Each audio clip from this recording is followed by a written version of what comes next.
بسم اللہ الرحمن الرحیم۔ السلام علیکم۔ آج کے واقعے میں ہم دیکھیں گے کہ کس طرح ایک نصرانی نے فرشتوں سے ایک کلمہ سیکھا جو شیطان کی ہلاکت کا سبب بنا، جس نے اس کی زندگی اجیرن کر دی تھی۔ خلیفہ ہارون رشید نے ایک نصرانی کو 500 درہم کے مطالبے میں قید کا حکم دیا اور ایک سوار کو اس کے ہمراہ بھیجا۔ سوار نے دیکھا راستے میں ایک شخص گھاس کا بوجھ اٹھائے جا رہا ہے اور اس کا بوجھ ایک طرف کو جھکا ہوا ہے۔ یہ دیکھ کر سوار نے اس کو سیدھا کر دیا، پھر وہ بوجھ دوسری جانب کو جھک گیا، جس کو دیکھ کر سوار نے لا حول ولا قوت الا باللہ پڑھا۔ نصرانی نے سوار کی زبان سے یہ کلمہ سن کر اس کلمے کی بڑی عظمت کی۔ یہ دیکھ کر سوار نے اس نصرانی سے کہا کہ جب تم اس کلمے کی اس قدر عظمت کرتے ہو اور اس کو اتنا بابرکت سمجھتے ہو تو اللہ تعالیٰ پر ایمان کیوں نہیں لاتے، جس کے نام کی عظمت سے اس کلمے کو یہ برکت حاصل ہوئی ہے۔ اس پر اس نصرانی نے جواب دیا کہ میں نے اس کلمے کو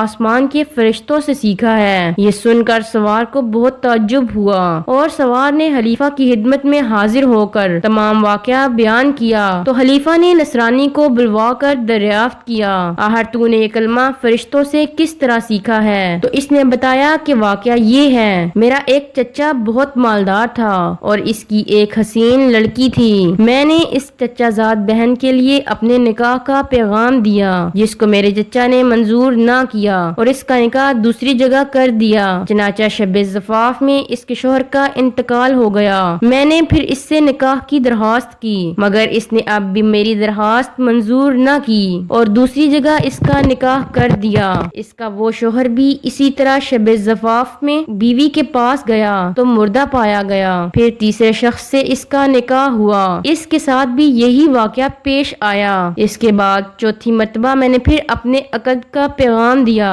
تو مجبوراً چچا نے اس لڑکی کا عقد مجھ سے کر دیا، کیونکہ متواتر ان حادثات کے بعد کوئی دوسرا اس لڑکی سے عقد کرنے کو تیار نہ ہوا۔ آخر میں نے دیکھا کہ خلوت کے وقت شیطان ایک کوہ گراں کی شکل میں ظاہر ہوا اور اس نے زور سے ایک چیخ مار کر کہا، تو کہاں سے آیا ہے؟ میں نے جواب دیا کہ میں اپنی بیوی کے پاس آیا ہوں۔ تو وہ شیطان کہنے لگا کہ تجھے معلوم نہیں میں نے اس کے پہلے شوہروں کے ساتھ کیا معاملہ کیا؟ میں نے جواب دیا ہاں مجھے معلوم ہے۔ یہ سن کر وہ شیطان کہنے لگا، اگر تو اس بات پر راضی ہو کہ یہ عورت رات کو میرے لیے ہو اور دن کو تیرے لیے تو بہتر ہے، ورنہ میں تجھے بھی مار ڈالوں گا۔ میں نے اس کی بات کو منظور کر لیا اور اسی طرح ایک مدت گزر گئی تو ایک روز شیطان نے مجھ سے کہا کہ آج رات کو میں آسمان پر باتیں چوری سے سننے کے لیے جاؤں گا، کیونکہ آج رات کو اس کام کے لیے میری باری ہے۔ کیا تم بھی میرے ساتھ آسمان پر چلنے کو تیار ہو؟ میں نے جب اس پر اپنی رضامندی کا اظہار کیا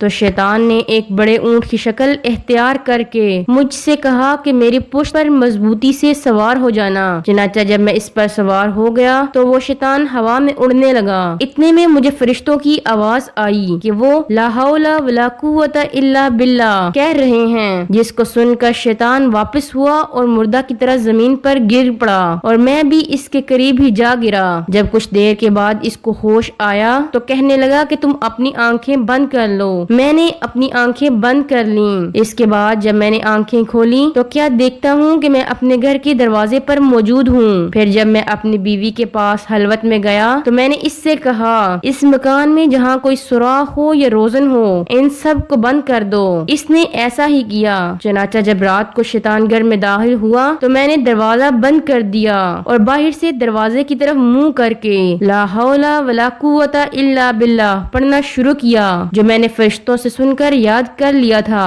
اتنے میں نے ایک سخت آواز سنی، پھر دوسری اور تیسری مرتبہ یہی کلمہ پڑھا تو اس کے بعد بیوی نے مجھے پکارا کہ اندر آ جاؤ۔ جب میں اندر گیا تو بیوی نے بیان کیا کہ جب تم نے پہلی مرتبہ لا حول ولا قوت الا باللہ پڑھا تھا تو شیطان نے یہاں سے بھاگنے کا راستہ تلاش کیا، مگر اسے کوئی راستہ نہیں ملا۔ جب تم نے دوسری مرتبہ یہ کلمہ پڑھا تو آسمان سے ایک آگ نے اتر کر شیطان کو گھیر لیا، اور جب تم نے تیسری مرتبہ یہ کلمہ پڑھا تو اس آگ نے شیطان کو جلا کر راکھ کر دیا اور اللہ تعالیٰ نے ہمیں اس ملعون سے نجات دے دی۔ خلیفہ ہارون رشید نے نصرانی کی زبانی یہ واقعہ سن کر اس کو آزاد کر دیا اور وہ 500 درہم بھی معاف کر دیے جن کے عوض اس کو قید کا حکم دیا تھا۔